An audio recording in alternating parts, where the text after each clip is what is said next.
Assalamualaikum warahmatullahi wabarakatuh. Teman-teman, selamat datang kembali di Warung Kopi Kripto Tarakan Britain FX. Sebelumnya saya ucapkan terima kasih pada teman-teman yang sampai hari ini masih setia menemani nongkrong sambil ngopi di Warung Kopi Kripto Tarakan Britain FX.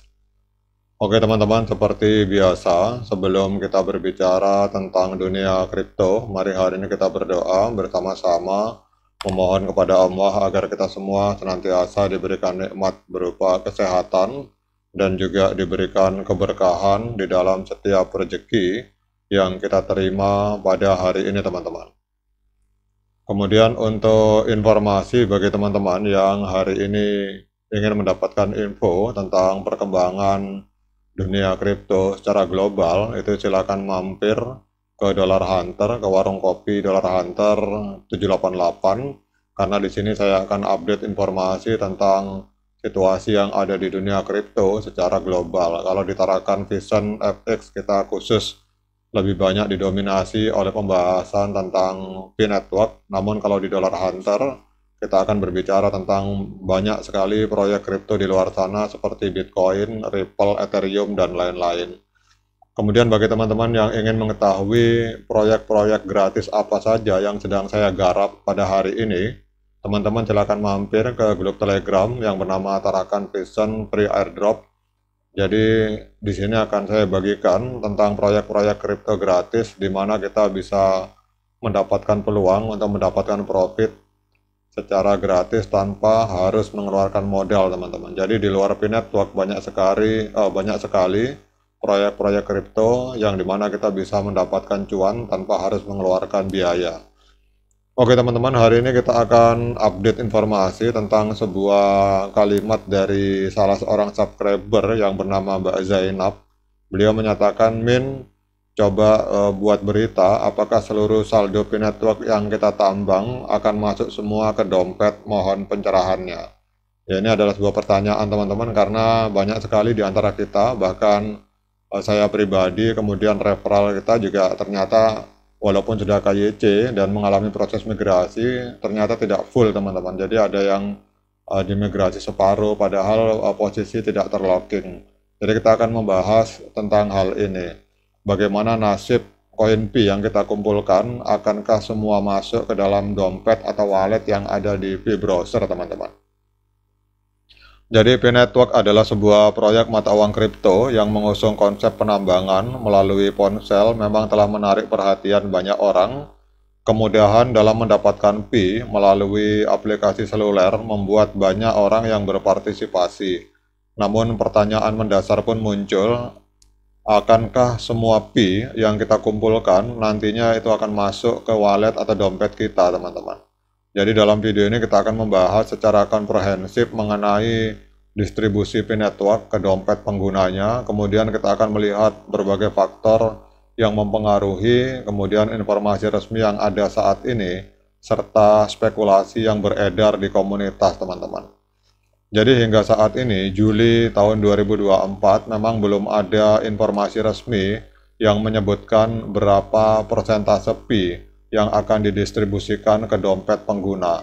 Jadi P-Network sendiri masih dalam tahap pengembangan dan belum sepenuhnya beralih ke mainnet, yaitu jaringan utama yang memungkinkan transaksi mata uang kripto.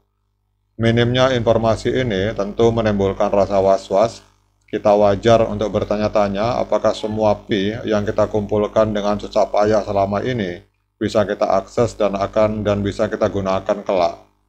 Jadi untuk memahami distribusi Pi, kita perlu merujuk ke dua sumber utama. Yang pertama adalah white paper dari P-Network. Jadi white paper itu adalah dokumen resmi P-Network.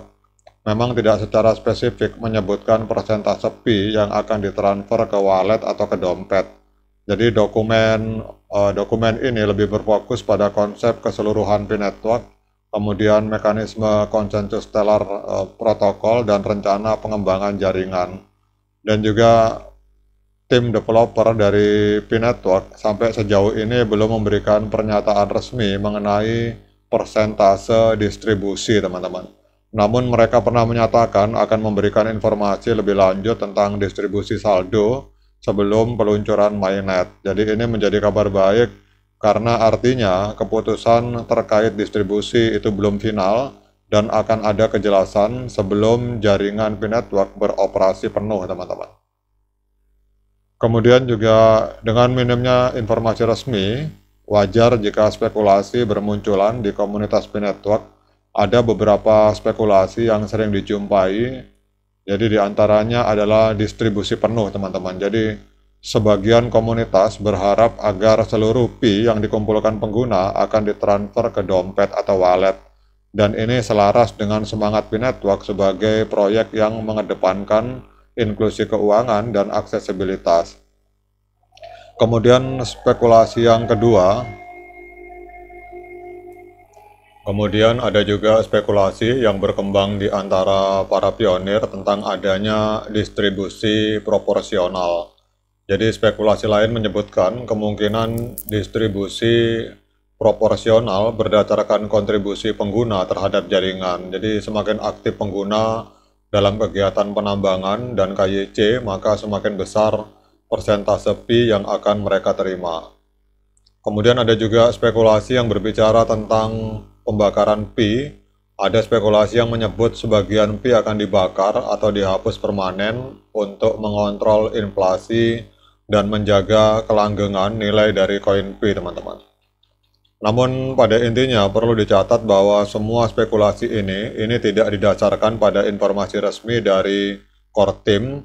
Jadi sebaiknya kita tidak terlalu berharap pada spekulasi dan menunggu pengumuman resmi dari pihak developer, teman-teman. Kemudian kalau ada yang bertanya mengapa distribusi itu sangat penting, kita akan berbicara tentang dampak pada para pionir.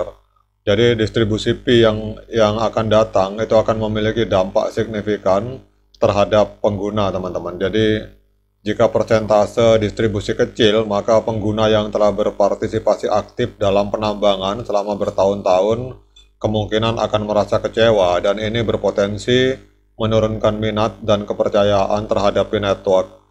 Kemudian distribusi itu juga akan mempengaruhi persepsi terhadap nilai Pi. Distribusi penuh atau proporsional itu berpotensi meningkatkan nilai Pi karena jumlah Pi yang beredar menjadi lebih terbatas. Sebaliknya, pembakaran Pi itu dapat menjaga stabilitas nilai dalam jangka panjang, teman-teman. Jadi, langkah yang bisa dilakukan untuk menyikapi persoalan ini adalah bahwa dengan ketidakpastian yang ada dalam persoalan migrasi, ada beberapa langkah yang bisa kita lakukan. Yang pertama, waspada terhadap informasi tidak resmi.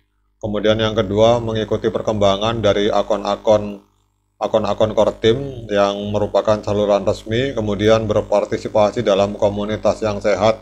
Jadi bergabunglah dengan komunitas P-Network yang kredibel dan mengutamakan diskusi berdasarkan fakta dan informasi resmi, teman-teman. Jadi kesimpulannya, kalau pertanyaan dari Mbak Zainab ini, apakah saldo P-Network yang kita tambang akan masuk semua ke dompet Pi?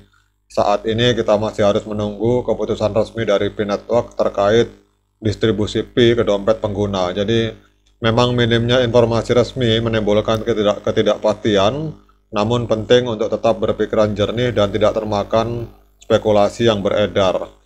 P-Network memang masih dalam tahap pengembangan aktif dan terus berkembang, dan meskipun masih banyak yang belum diketahui tentang distribusi Pi, penting untuk tetap optimis dan percaya pada proyek ini karena P-Network memiliki potensi besar untuk menjadi mata uang kripto yang mudah diakses dan bermanfaat bagi masyarakat luas. Jadi dengan terus mengikuti perkembangan resmi dan berpartisipasi aktif dalam komunitas, kita dapat membantu P-Network mencapai potensi penuhnya dan berkontribusi pada masa depan keuangan yang lebih baik.